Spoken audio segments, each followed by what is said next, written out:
السلام علیکم حضور، میرا نام ہے منیر اور میں سوال پوچھنا چاہتا ہوں. جب میں علامہ کے پاس جاؤں گا اور جب میرا کوئی بھائی بھی وہاں جائے گا علامہ کے پاس، پھر میں اس کو پہچان سکتا ہوں؟ جو بھی خدا کے نیک بندے مرنے کے بعد جنت میں اکٹھے ہوں گے وہ ایک دوسرے کو پہچانیں گے، بلکہ کوئی ان میں سے کمزور بھی ہوں گے نا جی، نچلی درجے کی جنت کے، تو ان کو اللہ ان کے اچھے بھائیوں یا ابا امی کی وجہ سے اونچا کر کے ان کے ساتھ ملا دے گا.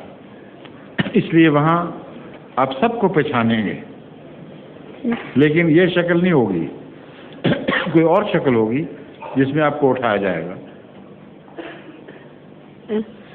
مگر خدا تعالیٰ اس شکل کو آپ کے لیے ایسی بنائے گا کہ آپ اس کو پہچان سکیں گے. سمجھ گئے؟ ظہور مہدی آخر